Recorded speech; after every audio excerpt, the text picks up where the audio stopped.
17세기 조선 사회는 농업으로 생계를 유지하던 시대로 백성들은 피와 땀으로 곡식을 길러 생활해 왔는데요. 이 당시 조선의 백성들에게는 농사의 결과가 생과 사를 결정하는 만큼 농사의 가장 중요한 요소인 날씨가 백성들에게는 매우 중요했습니다. 17세기 이후 조선의 기록들을 살펴보면 날씨를 자유자재로 변화시켜 농업을 생업으로 하는 백성들을 두려움에 떨게 한 요괴가 나타났다 라는 기이한 기록이 존재했는데요. 이 요괴의 이름은 강철. 지역마다 조금씩 차이가 있어 깡철이, 꽝철이라고도 부르는 지역이 있었습니다. 당시 강철이라는 존재는 백성들에게는 자연재해와도 같을 정도로 백성들 사이에서는 강철이 가는 곳은 가을도 봄과 같다 라는 속담까지 만들어졌는데요. 속담의 뜻을 풀어보면 가을은 추수를 하는 계절이라 매우 풍족해야 하지만 강철이 한번 왔다 가면 곡식을 하나도 추수하지 못해 봄과도 같은 상황이 된다 라는 뜻으로 쓰일 만큼 강철이라는 요괴의 존재는 엄청났다고 합니다. 또한 강철이 나타난 지역마다 강철의 모습과 능력이 다르게 기록되어 있었는데요. 강철에 대한 가장 빠른 기록을 찾아보면 1614년 이수광의 지봉유설에서는 저자 이수광이 그 유래가 궁금하여 시골 노인에게 물었더니 금방 몇 리의 식물을 모두 태워 죽이는 강철이라는 괴물을 알려주었다 라는 기록을 시작해서 1740년 이익의 성우사설에서는 강철은 중국의 동룡과 같아 보이며 모든 것을 태우는 것이 아니라 호우로 농사를 망치는 괴물이라 적혀 있었으며 1742년 김이만의 학고집에서도 강철이 호우로 농사를 망쳤으며 동룡처럼 보였다. 하지만 비늘 대신 털이 무성하였다 라고 기록되어 있었습니다. 이와 같이 강철의 모습을 용과 비슷하게 표현한 사람이 있는 반면 전혀 다른 모습으로 기록한 사람들도 존재했는데요. 신돈복의 학산 한원에서는 강철을 중국욕의 한발처럼 생겼다고 기록하였고 이덕무의 앙엽기에서는 강철을 망아지처럼 생긴 요괴라고 말하며 이덕무는 강철을 중국욕의 후와 같은 것이라고 말하였습니다. 강철의 기록은 연암 박지원 선생의 이야기에서도 등장하는데 1780년 연암 박지원 선생은 청나라 사람과 필담을 할 때 중국의 화룡, 응룡, 한발에 관한 이야기를 청나라 사람이 하자 박지원이 조선에서는 그것을 강철이라 부른다고 대답했다 라는 기록이 존재하고 있었습니다. 뿐만 아니라 강철에 대한 기록은 경상북도 청도에 있는 대비사에서도 전설로 내려오고 있는데요. 그 내용을 보면 청도 대비사의 어느 해 가뭄이 들어 곡식이 시들고 있는데 상좌가 가꾸는 밭의 채소는 항상 싱싱하였다. 이를 이상하게 여긴 주지는 자리에서 빠져나가는 상좌를 몰래 따라가 보니 용으로 화하고 있어 놀라 인기척을 내고 말았다. 용은 그날이 승천하는 날이었는데 주지로 인해 뜻을 이루지 못하여 꽝철이로 변하였다. 분함을 감추지 못한 그는 하늘을 날아다니며 괴함을 깨트려 솟은 바위가 없어졌고 이때부터 꽝철이를 쫓기 위해 비가 오지 않으면 산에서 기우제를 지니게 되었다 라는 전설이 실제로 내려오고 있습니다. 학자들은 강철에 대한 기록을 보며 이렇게 말했는데요. 가뭄으로 농사를 망친다는 이야기와 호우로 농사를 망친다는 상반된 이야기가 비슷한 시기에 모두 기록된 것으로 보아 마치 농사를 망치는 자연재해를 기록한 것처럼 되어 있다. 당시 자연재해로 인해 농사를 망친 백성들이 강철이란 존재를 만든 것 같다 라고 말하고 있습니다. 하지만 1957년 양산군에 있는 작은 마을에서 강철이 목격되었고 이 목격된 이야기는 신문에까지 실리게 되었는데요. 1957년 8월 11일 동아일보 기사에는 경상남도 양산에 있는 한 마을에 가보니 강철이 나타나 큰 홍수가 났다. 소위 용이 되지 못한 깡철이란 괴 동물이 나타나 그 주변의 홍수를 자유자재로 증감시켰다는 풍설이 떠도는가 하면 양산군 금산불악 앞 물 들판에는 홍수가 몰아치던 지난 3일 깡철이란 괴 동물 2마리가 나타나 가산과 가족을 잃은 이재민들은 이 깡철 구경에 한참을 법석댔다 라는 기사가 실제로 신문에 실렸습니다. 17세기 조선시대부터 내려온 깡철이에 대한 기록과 전설은 학자들의 말대로 당시 백성들의 농사를 망친 자연재해가 깡철이란 존재를 만든 것일까요? 아니면 대비사의 전설로 내려오는 이야기처럼 용이 되지 못한 강철이가 분노를 참지 못하고 자연재해를 일으키는 것을 우연히 사람들이 목격한 것일까요? 1957년 동아일보의 기사를 끝으로 강철이에 대한 이야기는 현재 만화나 동화책에 가끔 활용되고 있을 뿐 강철에 대한 기록은 더 이상 존재하고 있지 않습니다. 지금까지 신비한 밤이었습니다. 조선 왕조실록은 태조부터 철종에 이르기까지 472년간의 역사를 편찬한 사서로 국내에서 가장 높은 역사적 가치를 갖고 있는 기록서입니다. 실록에는 시대적인 배경뿐만 아니라 왕실에서 일어난 각종 사건 사고들 또한 자세하게 기록되어 있는데요. 그 중에는 현재까지도 해석하지 못한 기록들 또한 존재하고 있습니다. 그중 세종실록에 적힌 장영실에 대한 기록은 영화 천문으로 만들어지기도 했는데요. 역사적으로 위대한 공을 세우며 노비의 신분에서 종삼품 대우공까지 오른 현재까지도 조선 최고의 천재 과학자라 불리우는 장영실. 그러나 그는 조선시대 가장 미스터리한 인물로도 불리우고 있는데요. 당시 상상조차 하기 힘든 기술들로 만든 그의 발명품들은 장영실을 미래에서 조선으로 갔다는 장영실 외계인설을 만들 정도였습니다. 하지만 장영실의 발명품보다 더 미스터리한 점은 장영실이 갑자기 실록의 기록에서 사라졌다는 것인데요. 그의 출생부터 기록을 찾아보면 1433년 세종 15년 9월 16일 세종실록에는 장영실은 그 아비가 본래 원나라의 소주 항주 사람이고 어미는 기생이었는데 공교한 솜씨가 보통 사람보다 뛰어나므로 태종께서 보호하시었고 나도 역시 이를 아낀다 라고 적혀있을 뿐 노비 신분이었던 장영실의 성장 과정을 정확하게 기록한 문서는 그 어디에도 존재하지 않았습니다. 그 후 천체의 운행과 위치, 적도 좌표를 관찰하는 데 쓰인 혼천이를 시작으로 안구일구, 자경루, 수표까지 만들며 장영실은 신분제도가 확실했던 조선시대에서 능력만으로 엄청난 신분 상승을 하게 되었습니다. 하지만 1442년 이후 조선 왕조실록에서 장영실에 대한 기록이 완전히 사라졌는데요. 1442년 3월 16일 세종실록에 기록되어 있는 장영실의 마지막 기록을 보면 대옥은 장영실이 아녀 만드는 것을 감독하였는데 견실하지 못하여 허물어졌으므로 을군부에 내려 국문하게 하였다 라는 기록과 곤장 100대를 집행하였다 라는 기록을 끝으로 장영실은 조선 역사 그 어디에도 더 이상 기록되지 않았으며 그의 죽음 또한 기록되지 않았습니다. 그러나 이 마지막 기록 또한 이상한 점이 있었는데요. 장영실과 함께 아녀 제작을 책임진 문신 조순생에 대해서는 그 어떠한 처벌도 내려지지 않았다는 것이었습니다.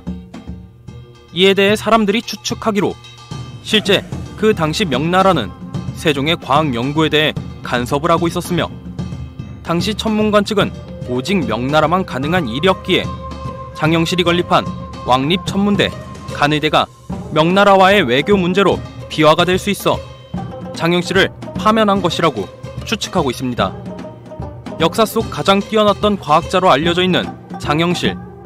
그가 어느 순간 역사에 기록되지 않았던 이유는 세종이 정치적인 문제로부터 그를 보호하기 위해 역사 속에서 장영실이란 이름을 더 이상 기록하지 않은 것은 아니었을까요? 지금까지 신비한 밤이었습니다. 싸움이 급하니 나의 죽음을 알리지 말라. 1998년 음력 11월 19일 임진왜란의 영웅 이순신 장군이 남긴 말씀이신데요. 혹시 여러분들은 알고 계신가요? 이순신 장군의 죽음에도 미스테리한 점이 있다는 걸 말이죠. 우선 이순신 장군에 대해 간략하게 설명하자면 조선 중기의 명장, 본관은 덕수, 자는 여해, 시호는 충무공, 성웅, 군신 등 어떠한 수사를 붙여도 부족할 만큼 역사에서 가장 위대한 위인으로 현재까지도 칭송을 받고 있습니다. 하지만 이러한 이순신 장군의 죽음에도 음모론이 존재하는데요. 첫 번째는 의도적인 죽음, 즉 자결설입니다. 1796년에 간행된 김충장공 유사를 보면 이런 말이 있는데요. 북을 치던 북한 송희립이 적탄을 맞고 쓰러지자 이순신은 투구를 벗고 돌격 북을 치며 싸움에 맞서다 탄환에 맞아 죽었다. 조금 이상하지 않습니까? 그 당시 총사령관이었던 충무공 이순신이 군사의 사기를 붙돋으며 지휘를 한 것이 아니라 자신을 보호해줄 투구까지 벗으며 가장 최전방에 나서서 전투를 했다. 사실 당시 이순신은 선조의 인정을 받지 못하고 자신의 자리를 위협받고 있었는데요. 그 이유는 임진왜란으로 인해 땅에 떨어진 권력을 복구하기 위해 선조는 전쟁 영웅들을 위협하고 있었습니다. 그리고 그 대표적인 예로는 이순신 장군과 을병장 김덕령이 있었습니다. 김덕령은 을병들을 이끌어 임진왜란에서 큰 공을 세웠지만 영모를 꾀했다는 누명에 의해 고문을 받다가 옥에서 죽음을 맞이했는데요. 당시 김충장공 유사를 보면 을병장 김덕령이 죽은 후 장수들은 스스로 제 몸을 보존하지 못할까 걱정하였다 라고 적혀 있습니다. 이순신 장군 또한 임진왜란에 꼭 필요한 신하였지만 그만큼 선조의 권력을 위협할 수 있는 존재였습니다. 실제로 이순신 장군은 임진왜란 당시 국가적인 영웅이었으며 민간에서는 전쟁 영웅의 위상이 선조보다도 높았다고 합니다. 역사에 기록되길 이순신 장군의 위상을 꺾기 위해 이순신을 옥에 가두는 사건이 발생하기도 했지만 그럼에도 그를 따르는 사람들의 의지는 꺾지 못했다고 합니다. 이순신은 이러한 배경을 너무나도 잘 알았기에 임진왜란이 끝나면 자신이 무사하지 못한다는 것을 알고 마지막 전투에서 승기를 잡은 후 의도적으로 투구를 벗고 최전방에서 의도적인 죽음을 맞이한 것이다 라고 말하는 사람들이 있었습니다. 이 말을 뒷받침할 몇 가지 증거들도 존재하고 있습니다. 김충장공 유사를 보면 김덕령 이후 이순신도 바야흐로 전쟁 중에 갑주를 벗고 앞장서 나섬으로써 스스로 탄환에 맞아 죽었다 라고 쓰여 있는데요. 역사가들은 이것이 실제로 갑옷을 벗었다는 것이 아닌 고사구절의 한 표현이라고 하며 용감하게 앞으로 나선다 라는 의미로 쓴 것이라고 했습니다. 하지만 선조와의 갈등을 생각하면 불가능한 일은 아니라고 생각하는 사람들이 있었고 그들은 이 가설의 증거로 숙종 때 좌의정을 지낸 판부사 이이명의 집안 역사를 기록하는 문헌 가승발을 꺼내었는데요. 가승발에서는 이순신을 두고 이렇게 말했습니다. 공은 용이 주도하게 방비하여 자기 몸을 아끼지 않고 왜 몸을 버리고 죽어야 했을까? 세상 사람들이 말하되 공이 성공한 뒤에도 몸이 위태로워질 것을 스스로 헤아리고 화살과 탄환을 맞으면서도 피하지 않았다고 했다. 어허, 참으로 슬프도다. 그리고 마지막으로 첫 번째 음모론을 유추할 수 있는 글을 하나 더 읽어드리도록 하겠습니다. 이 말은 이순신 장군이 생전 류형 장군에게 남긴 말씀이십니다. 예로부터 대장이 자기가 세운 전공에 대하여 인정을 받아보려는 생각을 조금이라도 갖는다면 대개는 생명을 보존하기 어려운 법이다. 그러므로 나는 적이 물러나는 그날 죽음으로써 유감될 수 있는 일들을 없애도록 하겠다. 과연 이순신 장군은 임진왜란의 마지막 전장의 끝을 미리 알고 스스로 죽음을 맞이한 것일까요? 두 번째는 은둔설입니다. 은둔의 뜻은 세상 일을 피하며 숨다라는 뜻인데요. 말 그대로 이순신 장군의 은둔설이란 이순신 장군이 노량해전에서 사망하지 않고 세상의 눈을 피해 15년을 더 살았다는 가설입니다. 이순신 장군의 아들 중 가장 아끼던 셋째 아들 이면은 명량해전 직후 죽음을 맞았는데요. 고향이었던 아산을 침공한 왜군과 맞서 싸우다가 전사를 한 것이었습니다. 이 사실을 알게 된 이순신은 살생과 업보로 죄를 진 자신이 죽어야 하는데 아들이 먼저 떠나고 말았구나 라는 말을 일기에 적고 이면의 죽음을 매우 슬퍼했다고 합니다. 하지만 왜군들은 시시각각 조선을 압박해왔고 이순신에게는 아들의 죽음을 슬퍼할 여유조차 없었습니다. 전쟁의 총사령관을 맡아야 하는 이순신은 전쟁 중 부하들에게 약한 모습을 보일 수 없었습니다. 이순신은 슬픔을 뒤로하고 왜군들과 맞서 싸웠지만 선조와 그의 측근들은 자신들의 권력을 잃을까봐 이순신을 믿지 않고 견제하기 바빴습니다. 이러한 상황들에 환멸을 느낀 이순신은 자신이 맡은 역할, 즉 전쟁의 마지막까지 최선을 다하고 자신의 죽음을 위장하여 그 뒤로 15년 동안 세상에는 죽은 사람으로 은둔하며 살았다는 가설이 있습니다. 이순신 장군의 은둔설을 주장하는 사람들은 국장으로 치러진 이순신의 묘가 15년 후 1614년에 약 600m 떨어진 곳으로 옮겨진 것이 그 증거라고 말하고 있습니다. 즉, 노량해전 당시 이순신 장군은 죽지 않았고 진짜 죽음은 15년 후인 1614년이라고 말하고 있습니다. 또한 이순신 장군은 노량해전 때 전쟁에 참여시키지 않았던 아들 이회와 조카 이완, 몸종 기미를 데려갔는데요. 이순신이 총탄을 맞고 임종을 다할 때 그의 곁을 지켰던 사람들 역시 이 셋이라고 합니다. 노량해전 당시 이순신은 자신의 아들, 조카, 그리고 몸종의 도움을 받아 자신의 죽음을 숨길 수 있었던 것은 아닐까요? 제가 지금까지 말씀드린 것은 어디까지나 가설입니다. 물론 이 두 가지 가설에 대한 의혹들이 있는 것도 사실이지만 그에 따른 반박점도 존재하는데요. 실제로 은둔설과 관련된 것은 실록 기록에는 존재하지 않으며 이순신의 죽음 이후 그를 목격했다는 사람 또한 존재하지 않았습니다. 또한 그 당시 이순신은 명황제로부터 면사첩을 받았는데요. 면사첩이란 죽음을 면하게 하고 죄를 사하게 하는 증명서로 명황제로부터 이 증서를 받은 이순신을 왕이었던 선조라고 하여도 함부로 할 수 없었다는 것이 역사적인 사실입니다.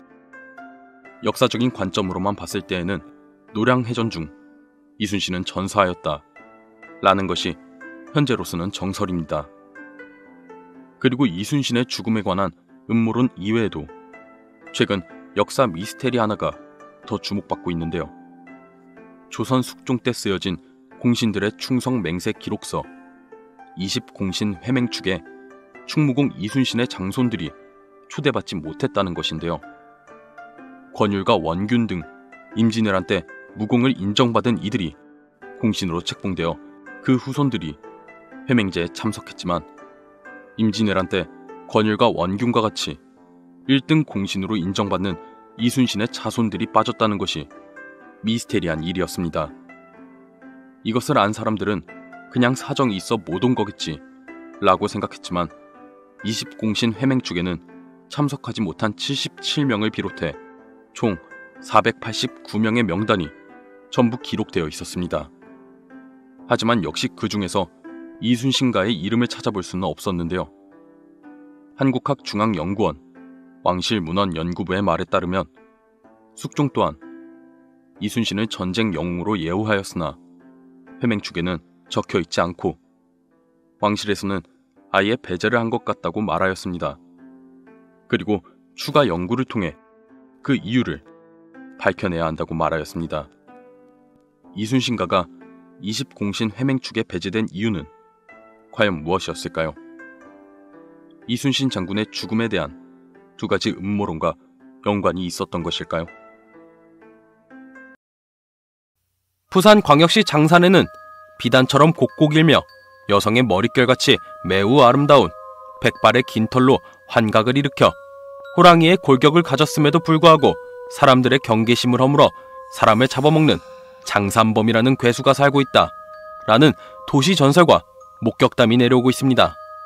장산범이라는 이름으로 인해 사람들은 호랑이 요괴라 오해하는 경우가 많은데 장산범의 범은 호랑이를 뜻하는 것이 아닌 괴수 혹은 괴물을 뜻하는 것으로 옛날부터 확인되지 않은 괴 짐승들, 또는 산속에 사는 육식 동물들을 모두 범이라 불렀으며 장산에서 자주 목격되어 장산에 사는 괴 짐승이란 뜻을 가진 장산범이라 불리기 시작했습니다. 장산범이라는 괴 짐승이 처음 화제가 되기 시작한 것은 2009년 괴담을 모아서 소개하는 한 사이트에 장산범을 봤다는 실화 괴담 글이 올라오면서 화제가 되었는데요. 이 글을 본 사람들은 자신들도 장산범을 본 것 같다는 목격담과 할머니와 할아버지에게 들었던 이야기들을 계속해서 제보하기 시작했습니다. 그리고 최근 2020년 5월 부산에 사는 초등학생이 직접 찍은 기괴한 영상 하나가 유튜브에 공개가 되었는데요. 영상 속에는 사람들이 등산을 하는 등산로가 아닌 조금의 실수로도 큰 사고가 날 수 있는 위험한 길을 약 2m 정도 크기의 하얀색 괴 생명체가 매우 빠른 속도로 올라가는 모습이 포착되었습니다. 하지만 장산범이 목격된 기록은 아주 오래전부터 존재하고 있었는데요. 1671년 현종실록과 1747년 영조실록에 나와 있는 기록을 보면 평안도 벽동군에서 어떤 짐승이 사람을 물어 죽였다. 몸집이 매우 컸는데 그 색이 반은 잿빛이고 그 반은 흰빛이었다. 곰과 비슷하나 곰은 아니었다. 평안도에 괴수가 있었는데 앞발은 호랑이 같고 뒷발은 곰 같았다. 털은 사냥 같은데 능히 사람을 물었다. 라는 기록이 존재하고 있었습니다. 조선 왕조실록은 철저한 고증과 증언을 바탕으로 쓰여진 문서로 역사적인 신빙성이 아주 높게 평가되고 있는데요. 장산범이란 이름이 정확하게 기록되어 있지는 않지만 현재 사람들이 알고 있는 장산범의 모습과 매우 흡사한 모습의 괴 생명체가 조선시대에도 존재했다 라는 것을 추측할 수 있었습니다. 또한 우리나라의 전통 탈에는 마치 장산범을 표현하고 있는 듯한 느낌의 사자탈이 존재하는데요. 사람의 형상을 한 얼굴, 짐승을 형상케 하는 몸, 희고 고운 털이 특징인 이 사자탈은 사녀라는 전설의 동물을 본따 만들었습니다. 사녀 역시 조선시대의 기록에 목격담이 존재하며 이러한 기록들을 증거로 몇몇 사람들은 실제로 존재한 희귀 동물이라 주장하였고 사녀를 본따 만든 사자탈의 모습이 장산범의 모습과 비슷해 보여 장산범이 극소수 살아남은 사녀의 후예일 것이다 라고 추측했습니다. 하지만 장산범에 대한 추측은 이뿐만이 아니었는데요. 사람들은 한반도 호랑이가 1921년 경주 대덕산에서 잡힌 것이 마지막임에도 불구하고 그 후에도 이상하리만큼 호랑이를 봤다는 목격담이 계속 이어졌으며 1990년대에는 부산 광역시 장산에서 유독 목격담이 많았다는 것을 증거로 장산범은 호랑이의 변종이라고 말하고 있습니다. 사람의 눈과 귀를 올려 잡아먹는 장산에 사는 괴짐승 장산범. 달은 있으나 달빛이 밝지 않고 하늘이 흐려 공기가 무겁게 가라앉은 밤. 이상하게도 밤새도 울지 않고 밤벌레도 울지 않아 매우 조용한 밤. 바람이 심하게 불지 않으나 물기 어린 서늘한 바람이 잔잔하게 계속 부는 밤. 장산범은 이러한 밤에 나타난다고 알려져 있습니다. 등산을 하다 산속에서 이런 밤을 맞이한다면 자신이 지금 무언가에 홀리고 있는 것은 아닌가 한 번쯤 생각해 보시길 바라겠습니다. 지금까지 신비한 밤이었습니다.